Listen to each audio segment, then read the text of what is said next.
સમાના અયપ્પા મંદિરમાં ભક્તિમય માહોલમાં પોંગલા મહોત્સવની ઉજવણી કરવામાં આવી હતી. કેરળની પવિત્ર ભૂમિ પરથી ઉતરી આવેલી આ પરંપરા જ્યારે આપણા આંગણે અને સ્થાનિક સમા અયપ્પા મંદિરમાં ઉજવાય છે ત્યારે વાતાવરણ ભક્તિમય અને દિવ્ય બની જાય છે.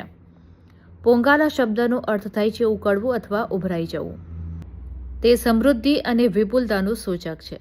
ભગવાન અયપ્પાના આશીર્વાદ મેળવવા માટે મહિલાઓ દ્વારા કરવામાં આવતી આ એક વિશેષ પૂજા છે.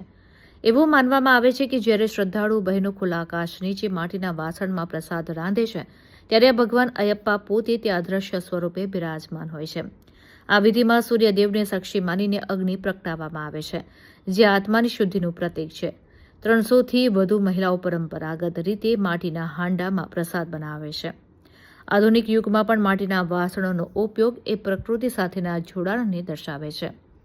પોંગાલામાં મુખ્યત્વે ચોખા, ગોળ, નારિયેળ અને ઘીનો ઉપયોગ કરીને મીઠો પ્રસાદ બનાવવામાં આવે છે. આ રસોઈ બનાવતી વખતે બહેનો સતત સ્વામી શરણમ અયપ્પાના મંત્રોચ્ચાર કરે છે, જે રસોઈને પ્રસાદમાં પરિવર્તિત કરે છે. 300થી વધુ મહિલાઓ જ્યારે એકસાથે એક જ હેતુ માટે એકત્રિત થાય છે ત્યારે ત્યાં એક સકારાત્મક ઉર્જા ઉત્પન્ન થાય છે. આ એકતા સામાજિક સમરસતાનું ઉત્તમ ઉદાહરણ પૂરું પાડે છે. જ્યારે પ્રસાદ રાંધતી વખતે વાસણમાંથી ફીણ ઉભરાય છે ત્યારે તેને અત્યંત શુભ માનવામાં આવે છે. શ્રદ્ધાળુઓ માને છે કે જેમ પ્રસાદ ઉભરાય છે તેમ તેમના જીવનમાં પણ સુખ, શાંતિ અને સમૃદ્ધિનો ઉભરો આવે છે. આ મહોત્સવમાં ભાગ લેતી દરેક મહિલા પોતાના પરિવારના સ્વાસ્થ્ય અને વિશ્વના કલ્યાણ માટે પ્રાર્થના કરે છે. પ્રસાદમાં સ્વાદ અને સુગંધની ઈશ્વરની અનુભૂતિ કરાવે છે. આજે સમા અયપ્પા મંદિરમાં પોંગાલા મહોત્સવ છે.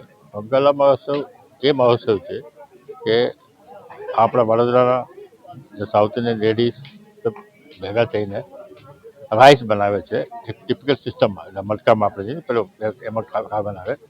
એ એક રાઈસ દેવીનો પ્રસાદ ગણાય.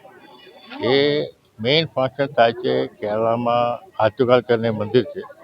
એ મંદિરનો 15 કિલોમીટર રેડિયસમાં લેડીઝ બેસીને સવારે 10:15 વાગ્યાથી 12 વાગ્યા સુધીમાં આપણે જે કરીએ છીએ અને આ પ્રસાદ કહેવાય. આમાં મતલબ એવું છે કે લેડીઝ પોતપોતાના ફેમિલી, દેશ અને બધા આપણે વડોદરા સિટી બધામાં સારું થાય, સમૃદ્ધિ થાય, પ્રોબ્લેમ ના થાય એના માટે બધા ભેગા થઈને પ્રાર્થના કરીએ છીએ.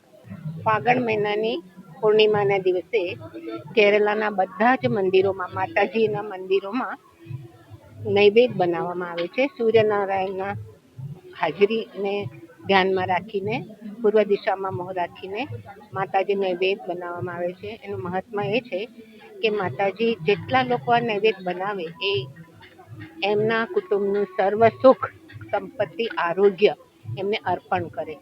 એટલે દરેક સ્ત્રીઓ 2-3 દિવસ ઉપવાસ કરીને સવારે નાહી ધોઈને બહાર સૂર્યનારાયણની હાજરીમાં માતાજીને નૈવેદ્ય બનાવે છે અને દરેક માતાજીને પોતાનું સમર્પણ આ નૈવેદ્યમાં કરે છે.